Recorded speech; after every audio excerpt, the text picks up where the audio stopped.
মাধবপুর গ্রামে নেহাল নামে এক নাপিত তার দুই মেয়ে ও স্ত্রীকে নিয়ে থাকত। বড় মেয়ের নাম রূপালী আর ছোট মেয়ের নাম সোনালী। রূপালীর গায়ের রং কালো। রূপালী খুব সৎ ও ভালো মানুষ। অন্যদিকে সোনালী অহংকারী ও বদমেজাজি। তাদের দুই বোনের মধ্যে সব সময় ঝগড়া লেগেই থাকত। নাপিতের স্ত্রী রিনা এই দুই মেয়ের ঝগড়ায় অতিষ্ঠ হয়ে উঠেছিল। বলি, থাম থাম, তোরা সারা দিন এভাবে ঝগড়া করতে থাকলে আশেপাশের লোক কি বলবে বলতো? দেখো না মা, সোনালী আমার সাথে শুধু শুধু ঝগড়া করছে। শুধু শুধু কেউ কারোর সাথে ঝগড়া করে? আমার কানের দুল কোথায় খুঁজে পাচ্ছি না। ওটা মনে হয় রূপালী কোথাও সরিয়ে রেখেছে।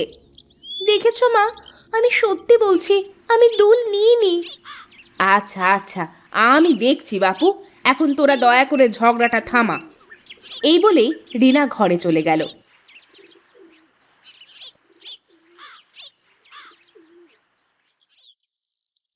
এই তো এখানেই পড়ে আছে দুল, অথচ দেখেছো ওরা দুজন শুধু শুধু ঝগড়া শুরু করে দিয়েছে।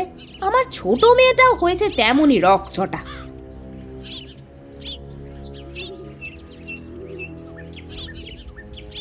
রিনা দুলটা নিয়ে বাহিরে বের হয়ে আসলো। সে কি মা, কোথায় পেলে? নিশ্চয়ই রূপালী কোথাও সরিয়ে রেখেছিল। রূপালী কেন সরিয়ে রাখবে? দুল তো টেবিলের ওপর পড়েছিল, ভালো করে দেখলেই তো পেয়ে যেতি। সোনালী রিনার হাত থেকে দুল নিয়ে ঘরে চলে গেল। রূপালী দাঁড়িয়ে দাঁড়িয়ে কাঁদতে থাকলো। কাঁদিস না মা, জানিসই তো তোর ছোট বোন একটু রকচটা। ও তো তোরই ছোট বোন, ওর কথায় কিছু মনে করিস না মা। সোনালী সব সময় আমার সাথে এমন করে মা। সোনালী তো এখনো ছোট, একদিন সব বুঝে যাবে। এখন যা তো মা, তোর বাবার আসার সময় হয়ে গেল। থালা বাসনগুলো একটু মেজেতে দেখিনি। আচ্ছা মা, ঠিক আছে, এক্ষুনি যাচ্ছি। রূপালী থালা বাসন মাজতে চলে গেল। রিনা রান্নাঘরে বসে উনুনে কড়াই বসিয়ে রান্না শুরু করেছে। নেহাল ক্লান্ত শরীর নিয়ে বাসায় ফিরল। কই গো গিন্নি, একটু পানি দাও দেখি, হাত মুখ ধুয়ে নি। হাঁটতে হাঁটতে ক্লান্ত হয়ে গেছি।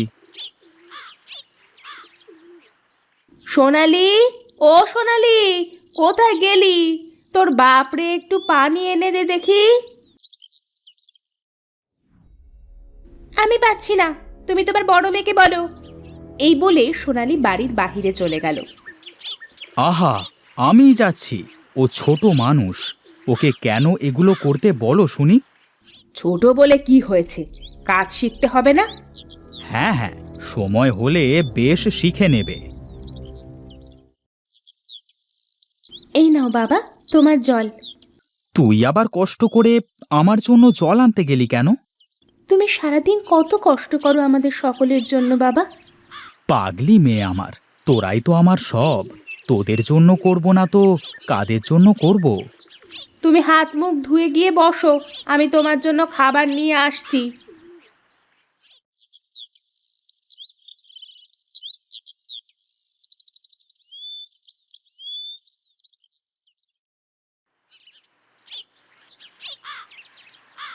তোমার হাতের রান্নার কোনো তুলনা হয় না গিন্নি। রিনা, সোনালী ও রূপালী দুই বোনকে একসাথে খেতে দিল। তারা খাওয়া শেষ করে পাঠশালায় যাওয়ার জন্য রওনা দিল। সোনালী ও রূপালী রাস্তা দিয়ে যাওয়ার সময় তারা একটা অসুস্থ বুড়িকে দেখতে পেল। কে তোমরা, কোথায় যাও? আমি রূপালী, আর ও হচ্ছে সোনালী, আমার ছোট বোন। আমরা পাঠশালায় যাচ্ছি বুড়িমা। আমার শরীরটা খুব খারাপ, আমি আর চলতে পারছি না, আমাকে একটু বাড়ি পৌঁছে দেবে? আমার পাঠশালায় দেরি হয়ে যাচ্ছে, তুই কি যাবি আমার সাথে? বুড়িমা খুব অসহায়, আমাদের তার সাহায্য করা উচিত। খেয়ে দে কাজ নেই, তুই কর গিয়ে।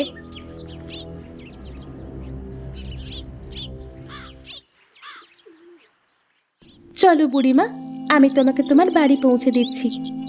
চলো যাই তাহলে। বুড়ি ও রূপালী বুড়ির বাড়ির দিকে রওনা দিল। তারা কথা বলতে বলতে চলতে থাকলো। তুমি কি একাই থাকো বুড়িমা? তোমার কেউ নেই? এই দুনিয়ায় আমার কেউ নেই মারে, আমি ভীষণ একা। তুমি কেঁদো না বুড়িমা, আজ থেকে রোজ আমি তোমার খোঁজ নেব, রোজ আমি তোমাকে দেখতে আসব। বুড়ি তার বাড়িতে পৌঁছে গেল। তাহলে এবার আমি যাই বুড়িমা? ঠিক আছে বাছা, সাবধানে যাস। রূপালী বাড়ি ফিরে গেল। নেহাল সারাদিন গ্রামের রাস্তায় রাস্তায় ঘুরে ঘুরে মানুষের চুল দাড়ি কেটে বেড়ায়। গ্রামের রাস্তায় ঘুরতে ঘুরতে নেহাল ক্লান্ত হয়ে একটা গাছের নিচে বসে বিশ্রাম নেয়।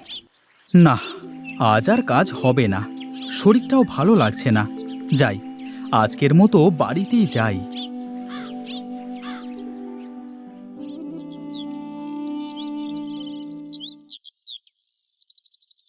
কি গো, আজ এত তাড়াতাড়ি চলে আসলে যে? শরীরটার মধ্যে ভালো লাগছে না গিন্নি। আচ্ছা, তাহলে বাড়িতে একটু বিশ্রাম নাও। কাজের যা অবস্থা গিন্নি, তাতে তো তোমাদের মুখে দুবেলা দুমুঠো খাবার তুলে দেওয়া কষ্ট হয়ে যাচ্ছে। একটা ব্যবস্থা কিছু হয়েই যাবে, তুমি অত চিন্তা করে মাথা খারাপ করো না তো। চিন্তা কি আর এমনি এমনি আসে গিন্নি? অত চিন্তা না করে অন্য কিছু করার কথা ভাবো। এটা ঠিক বলেছ গিন্নি, কিন্তু কি করা যায়? আমাদের বাড়ির পাশের এই জমিটাতে আমরা বিভিন্ন সবজির চাষ তো করতে পারি। ভালোই বলেছ গিন্নি, কালকেই জমি চাষ দিয়ে বীজ বুনে দেব। এই বলে নেহাল ঘরে চলে যায়। এদিকে রূপালী বুড়িকে দেখতে বুড়ির বাড়ি যায়। বুড়িমা, ও বুড়িমা, কোথায় তুমি? কে বাছা, কে বাছা তুই? আমি বুড়িমা, আমাকে চিনতে পারছো না? আমি কালকে তোমাকে বাড়িতে পৌঁছে দিয়ে গেলাম। ও, বয়স হয়েছে তো, তাই মানুষ চিনতে একটু কষ্ট হয়। কেমন আছিস তুই? আমি ভালো আছি, তোমার শরীরটা তো ভালো না, তাই তোমাকে দেখতে আসলাম। বুড়ি আর রূপালী বসে গল্প করতে থাকলো। রূপালী খুব ভালো মেয়ে। রূপালীর ব্যবহারে খুশি হয়ে বুড়ি রূপালীকে একটা পেঁপে গাছের চারা উপহার দিল। এই নে মা, এই পেঁপে গাছটা তোর বাড়ির উঠানে লাগাবি। ঠিক আছে বুড়িমা। রূপালী পেঁপে গাছটা নিয়ে বাড়ি চলে আসে আর গাছটি তার উঠানে লাগিয়ে দেয়। দেখতে দেখতে কয়েকদিনের মধ্যে গাছটি বড় হয়ে যায়। কয়েকদিনের মধ্যে গাছে পেঁপে ধরা শুরু হয়ে যায়।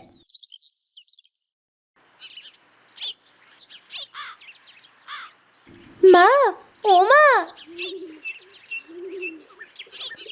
কি হয়েছে? এই সাত সকালে এভাবে ডাকাডাকি করছিস কেন? দেখো মা, আমাদের গাছে সোনার পেঁপে ধরেছে। সে কি? মা, এ কি? সত্যি তো? কই গো, এদিকে আসো, দেখে যাও। কি হলো এই সকাল সকাল? মনে হচ্ছে ডাকাত পড়েছে বাড়িতে। না গো, ওই দেখো দেখো, আমাদের পেঁপে গাছে সোনার পেঁপে ধরেছে। সোনার পেঁপে দেখে সবাই তো মহা খুশি। নেহাল প্রতিদিন গাছ থেকে একটি করে পেঁপে পেড়ে বাজারে বিক্রি করে। তাতে যে টাকা পায় তাতে তাদের সংসার খুব ভালোভাবে চলে যায়। রূপালী তার মাকে বুড়ির সব কথা খুলে বলে। সোনালি আড়াল থেকে রূপালীর সব কথা শুনছিল। সোনালি রূপালীর সব কথা শুনে বুড়ির কাছে যায়।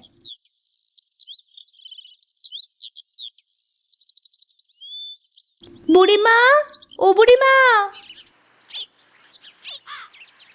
কে তুই? তোকে তো চিনতে পারলাম না। আমি সোনালি বুড়িমা, রূপালী আমার বড় বোন। ও আচ্ছা, তা কি মনে করে আমার কাছে এলি? তুমি আমার বোনকে সোনার পেঁপে গাছ দিয়েছো, আমাকেও একটা গাছ দাও না। বুড়ি সোনালীকেও একটা পেঁপে গাছের চারা দিল। সোনালি চারা নিয়ে বাড়িতে চলে আসলো। উঠানে ঠিক যেখানে সোনার পেঁপে গাছ, তার পাশেই গাছটি লাগালো।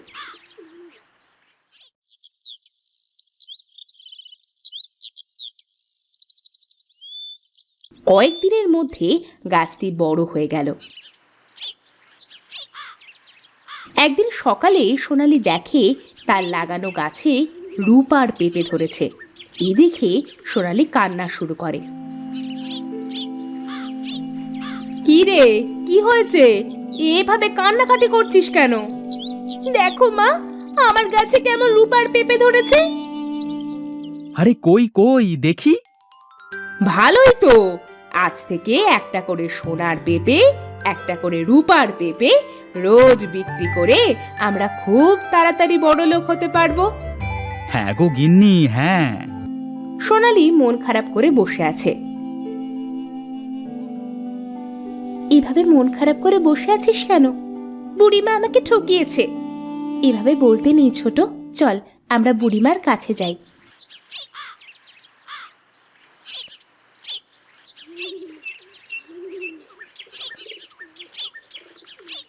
বুড়িমা, ও বুড়িমা। হ্যাঁ রে, বল, এসেছিস তুই? হ্যাঁ বুড়িমা, আমার ছোট বোনও এসেছে। বস বস তোরা। তা কি খবর বল দেখিনি। বুড়িমা, আমার পেঁপে গাছে রূপার পেঁপে ধরেছে, কিন্তু রূপালির গাছে তো সোনার পেঁপে ধরেছে। ওরে শোন শোন, ওটা তোর কর্মের ফল। তুই অহংকারী, তুই অসহায়কে সাহায্য করিস না, তাই তোর সাথে এমনটা হয়েছে। সোনালি বুড়ির কথা শুনে নিজের ভুল বুঝতে পারে। সোনালি কান্না করতে থাকে। সোনালি মনে মনে ভাবতে থাকে আজ থেকে সে আর কারো সাথে খারাপ আচরণ করবে না, রূপালির সাথে ঝগড়াও করবে না। ওরে ওরে শোন শোন, কাঁদিস না, সবার সাথে ভালো ব্যবহার করবি, অসহায়দের সাহায্য করবি। বুড়ির কথা শুনে সোনালি ও রূপালি বাড়ি চলে গেল। তাদের এখন দুইটা পেঁপে গাছ, একটাতে সোনার পেঁপে, একটাতে রূপার পেঁপে। নেহাল এখন আর নাপিতের কাজ করে না। প্রতিদিন নেহাল একটি করে সোনার পেঁপে ও একটি করে রূপার পেঁপে বিক্রি করে সুখে বসবাস করতে থাকে।